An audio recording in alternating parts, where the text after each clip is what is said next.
Hey guys, how is it going? Furo here, welcome back. Today we are playing another Shadowverse deck, that you can use in the rotation format that was introduced with the latest expansion, CHRONOGENESIS.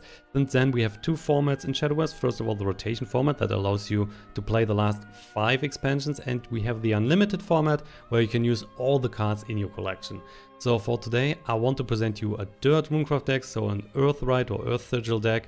That is using, of course, a lot of Earth Sigils, and these are some small amulets that are just sitting on the board, and if you then have a unit or a card that uses the Earth Rite effect, you're destroying the last or the first plate Earth Sigil, and then you're getting the effect like this. The Magic Illusionist had Earth Rite as last word, summon a Magic Illusionist. So if you have an Earth Sigil on the board and the Magic Illusionist is dying, then you will just resummon him, and the first Earth Sigil is then getting destroyed. So you need multiple Earth Sigils to get the effect multiple times. Depending on how many Earth Sigils you have, you can, for example, resummon the Magic Illusionist 3 or 4 times. Right now in the rotation format there are 3 very strong decks, and that's first of all the mid-range Shadowcraft deck, you have then the Ramp Dragoncraft deck, and this deck here, the Dirt RuneCraft deck, which is in my experience kind of the most fun to play, but also the most simplistic, because what you are kind of doing is just burning your opponent down, because in the Dirt RuneCraft deck you have a lot of spells that will just deal direct damage to your opponent. You have, first of all, you have the Halo Golem here, at an Earth Rite, deal 3 damage to an enemy. So if there is an Earth Sigil on the board, well, Earth Rite is getting activated when you play it, and then deal 3 damage to an enemy. Most of the time you want to hit the face, but of course you can also use it for some favorable trades. So if your opponent is head on the board, just play the Halo Golem, use the effect, deal 3 damage to an enemy, then maybe evolving the Halo Golem and boom, have another decent trade. That's possible. Then you have a Piercing Rune here that is dealing 2 to an enemy follower, then deal 2 damage to the enemy leader. So if there's an evolved allied follower, then this is just costing 2 instead of 4, so way cheaper. I like it at 2. 4 is a bit too expensive, but 2 is definitely very, very good. Then there is more stuff for the face. You have a Chain Lightning, deal 3 damage to an enemy, and you can put a Chain Lightning back into your hand if you have 3 or less other cards in your hand. So potentially, if you need a finisher and you have a Chain Lightning in your hand, for 10 you could play that twice, and then boom, 6 more damage into the face. Also Master Mage Levi here, another great card. Fanfare, deal 3 damage to an enemy, which is already a good effect for 6 and a 4/4, but as an Earth Rite you're dealing 3 damage to all enemies instead, so boom, nice AoE effect. Plus the damage is also hitting the opponent's face, which is pretty good, and also working great against the mid-range Shadowcraft decks. I know some of you have currently problems with mid-range Shadowcraft, but all in all, the Dirt RuneCraft deck is working really good against Shadowcraft. I had no problem so far, but also I think the Ramp Dragoncraft deck is a bit of a tougher matchup for you, but still winnable, no problem. And then Mutagenic Bolt here.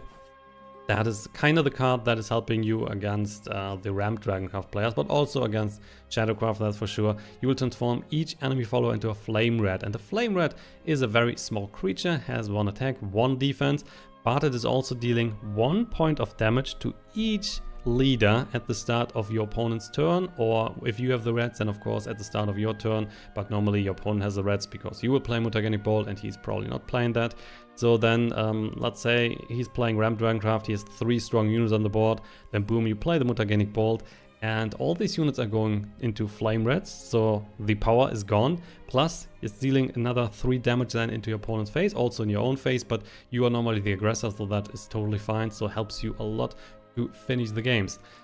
All in all, that's kind of already the deck, but there is one key card that I haven't told you about. That is the Wizardess of Oz, which is a very, very strong one.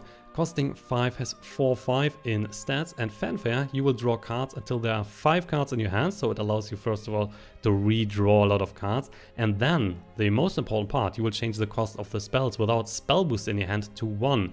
And last words would be then at the start of your next turn, banish all spells in your hand. So if your opponent is killing the Wizardess, you're losing those spells again. So you have not a single spell boost spell in your deck. So what is happening is that all the nice little spells like the Mutagenic Bolt, like the Chain Lightning, like the Piercing Rune, they're all going down to 1. So that allows you to play a lot of spells. If you play the Wizardess, let's say, on turn 7, you could potentially then play 2 additional spells for 1 in the same turn. And that will be a lot of damage, so that's already pretty good. If you play the Wizardess even later and you have more spells in the hand, that can be done even more, so that's pretty decent. So it allows you to push more damage. And it also allows you to develop a strong board, because there's also a new card called Grand Summoning here, costing normally 6. But if you play the Wizardess on 6, then you pay 5 for the Wizardess, and the Grand Summoning will just cost 1. So let's see what the Grand Summoning is doing. Rite. Give +1/+0 to all allied followers, including followers summoned by this card. So this effect is just happening if you have the Rite effect. But the second one, you summon a Guardian Golem, a Clay Golem and a Scrap Golem, is also working without an Earth Sigil on the board. And that just means you will get 3 cards here, 3 units onto the board. So with a Wizardess that would be 4 units, and if you then also have an Earth Sigil on the board, all the units are getting buffed. So that is all in all a very powerful board for just 6 play points. Pretty good, and also helps you a lot to push a lot of damage and to keep ahead on the board. So that's kind of the deck. I think it's very powerful right now. I personally have some very nice win rates with the deck, so I think you should try it out. To give you a better understanding of the deck, we will now play 2 games that I've played earlier on master ranks. Currently trying to go to Grandmaster. Normally I'm not that much of a grinder in Shadowverse, but because right now there is still the chest event, you get some free extra stuff. I thought let's grind a bit more than usual, so I might go for Grandmaster this season. I'm probably using most of the time this deck. I think it's the most fun to play right now.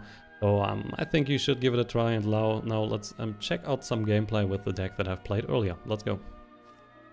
Alright guys, so first game, RUNECRAFT versus DragonCraft. Expect a ramp DragonCraft here. We have a Starseer Telescope, Wizardess of Oz, a bit expensive, also she's such a nice girl. Gingerbread House, I think we're also dropping that.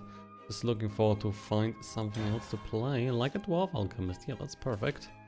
So we're not starting with a Starseer Telescope, we are starting with a Dwarf Alchemist, so not playing that on turn 1. We totally want the extra draw.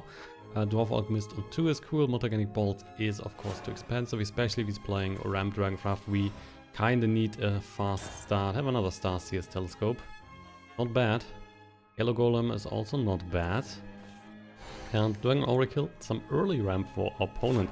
So a Dwarf Alchemist gives us then an Earth Sigil, also there's another one. So what we are doing then on the next turn is dropping Earth Essence, dropping the Witch Cauldron, and dropping double Starseer's Telescope. So we have then 2 Earth Sigils on the board. Plus we can draw some extra cards. Grimnir. Grimnir is bad. So Grimnir is too big for us at the moment. Another Hello Golem. Starting with that. Let's draw the extra cards here. Let's see. Gingerbread and the Magic Illusionist. If we go Magic Illusionist now, we have another unit on the board, but then we cannot play the Hello Golem. So I think we're not going for the Magic Illusionist. Instead we're going for the Earth Essence. Let's also drop another Starseer's Telescope. So drawing another card. Witch Cauldron. Yeah, we can also play that. It's fine. So he is then just hitting our unit with the Grimnir. Then the Grimnir is still on the board. We are playing the Hello Golem, of course. Probably hitting him in the face, especially we can evolve next turn, so we will hit the 3 in the face most likely, and then just trading to the Grimnir. I mean, we could also play the Gingerbread House, but for now I think having a strong unit on the board is better for us. Starseer's Telescope again. Oh yeah, let's do that first. Why not? Get the Wizardess, perfect. So Hello Golem, for the face damage, we are then evolving the Golem. Killing the Grimnir. Then another Golem is most likely coming as well next turn. The Mutagenic Bolt in combination with the Wizardess is really good against the Ramp DragonCraft, because he's playing a very strong amount of big creatures. So if he's just dropping some huge stuff on the board, boom, play the Mutagenic Bolt, they're all down. Plus opponents taking more damage, which is crucial for us as well. Sybil, there's evolution. So I would expect that he's killing the Hello Golem. There we go. Boom. Both units are down. So guess what? We have another one coming. And another Mutagenic Bolt as well. Just dropping the Halo Golem for 3 more on the face. Plus we draw another card here. Which is another Wizardess of Oz. Well, don't think we need to evolve at the moment. Let's just end the turn. So opponent down to 14. With the chance of playing a Mutagenic Bolt on the next turn if you like. Dragon Oracle. So already at 4 play bounds. Next turn we're sitting here at 6. It's a bit depressing. Breath of Salamander. And no evolution. Because he's already at full. He's at full, so there is no need to evolve. Going for the Mysterian Knowledge, we get the Mysterian Circle, which is not too bad, hitting the Gingerbread House, killing his unit. And then it is the time for the Magic Illusionist, which can hit twice the Earth Sigil, so the Magic Illusionist will survive kinda 2 attacks and still on the board. Plus, because we have the Wizardess, we can play this for 1, so in the next turn we could play a Mutagenic Bolt and the Mysterian Circle. There's the Israfil. We are not seeing an attack. Interesting. So how about not playing the Wizardess and just playing the Mutagenic Bolt, so we can still have 1 after we played the Wizardess, because it's super likely that the Wizardess is going down. So yeah, let's play the Mutagenic Bolt. And we're evolving and just pushing damage in the face. He's getting 1 here from the rat. So down to 14, down to 13. We're also taking 1 point of damage, of course, but that doesn't matter too much. And I think the second Mutagenic Bolt we will keep until there is more stuff on the board. If he's now not dropping a huge creature. Pure-Hearted Stinger. He's drawing a card. He can draw another card when the Pure-Hearted Stinger is down. If he's evolving, then he's... I'm going for the Breath of Salamander, okay. And he can take this one down. We can still get another unit. So we can evolve now. We still have 1 evolution point. So not going for that. Another Mysterian Knowledge. Yeah, I like that. Play it. Good. Get another Mysterian Cycle. Using the Piercing Rune here on the unit. 2 more on the face is good. We will drop 1 circle.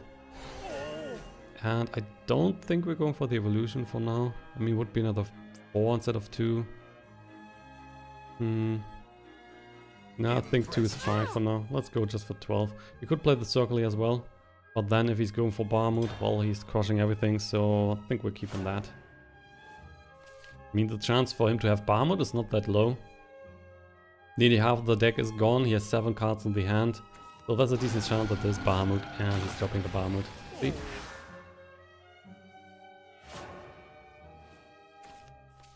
Gingerbread House, yeah, you know what? Let's go for the first Wizardess. We're just drawing 1 card, which is totally fine. Getting even the Chain Lightning, oh, that is so nice. Mutagenic Bolt, the Circle, boom, just like that. And Chain Lightning for the face. The Chain Lightning is coming back, but if he's killing the Wizardess, of course, we are losing the Chain Lightning, unfortunately. Costing us 5, so we just have 1 play point left. Not happening. He's getting 1 point of damage here, so down to 8. We're down to 18.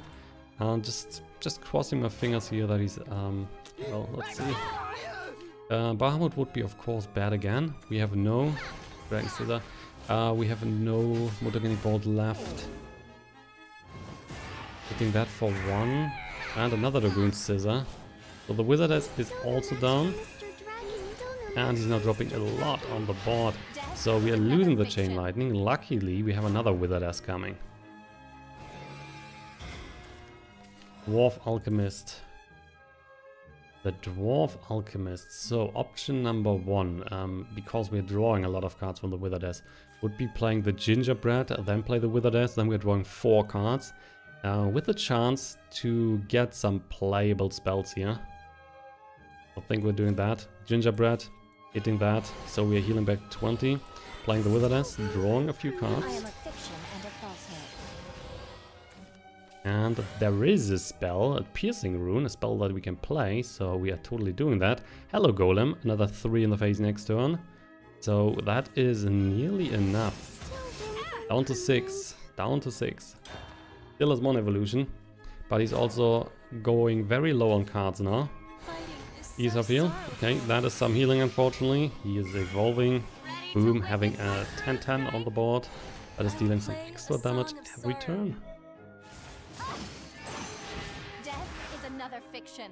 Ah, that will be close. That will be close. Master Mage Levi is a very good card. Very, very good card. So we are going for the Master Mage. Dropping it. Boom. 3 damage on everything. He's down to 7. We are going for the Karl. Are we going for the Karl? Going for the Karl.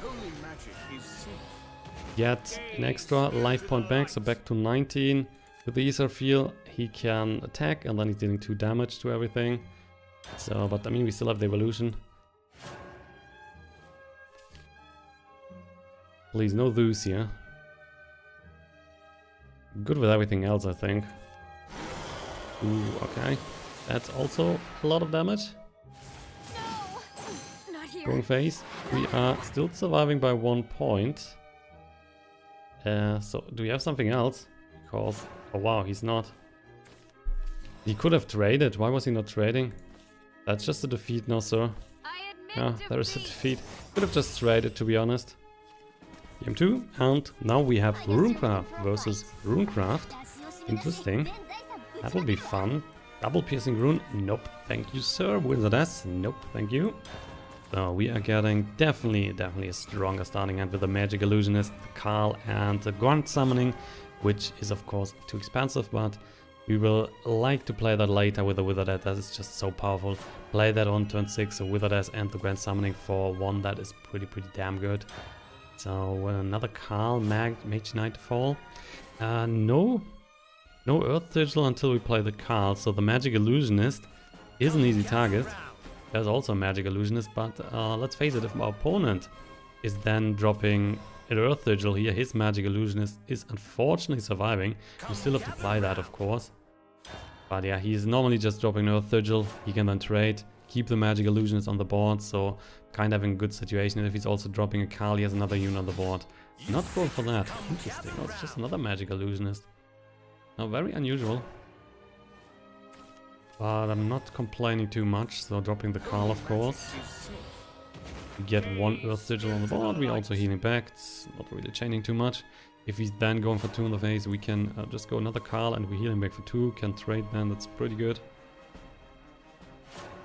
Oh wow, he's not even doing anything on turn 4. That's super weak. So yeah, I don't care too much for that. It's indeed very good for us. We will then play another Karl. Just gonna kill the Magic Illusionist. I think the game's already over at this point. Wow. It's hard for him to come back from such a unbalanced board situation. Because we can then just play Silent Laboratory, we can play Mage of Nightfall. Pretty good, and then Master Mage Levi is of course coming. We will see. That's a Karl. He could have played that last turn. Probably in his hand already. The heart must be kept pure. Oh yeah, what's a hit?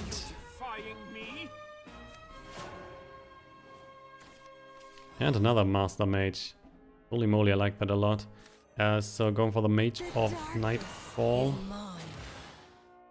The Mage of Nightfall. Thing is, I think I'm just trading here and then play the Silent Laboratory. I think it's better. So we have then 2 units on the board and still triple Earth Sigil. If he's now not going for the Master Mage, of course. Master Mage would be bad for us, but then we are just dropping Master Mage into Master Mage. Ah, there it is. Damn.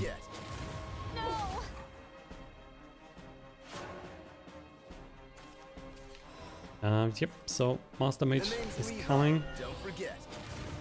3 damage on everything. Get another Grand Summoning. Cool. I don't think we want to evolve here. We can just play another Master Mage, so let's give him the chance before trade. The Wizardess. That might indeed more problematic. Grand Summoning. Good that we have a Master Mage, which is then just crushing everything. It looks like that he's just going phase for 4, maybe for 6. Nope. Okay, so 1 damage for everything. We're then dropping the Master Mage.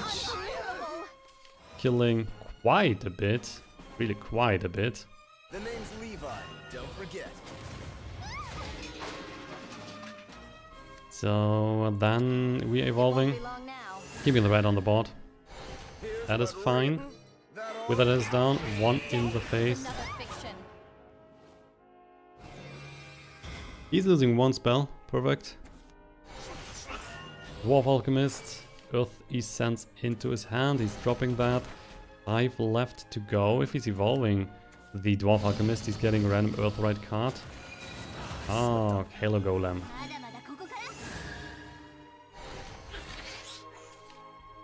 So, hitting the red. He's not afraid that he's getting crushed. Starseer's Telecope, he's down to 1 card. Looking very good, looking very good. No, no, no. Oh, snap. What was that? That was way too fast. I wanted to play the Gingerbread, wow, and I just clicked on the Grand Summoning. That's not the plan, but well. Whatever, whatever. We're still good here. Let's see, we want to kill a bit. We could do so with an evolution. Could do so. Yeah, probably. Let's make this one a bit bigger and kill the Hello Golem. Oh snap, that was totally not the plan. That should still be fine, I mean, our board is way stronger if he's not going for the Master Mage. Yeah, there is a concede. Ah damn. Bit disappointed by the misclick here, but we're still winning, so everything is fine.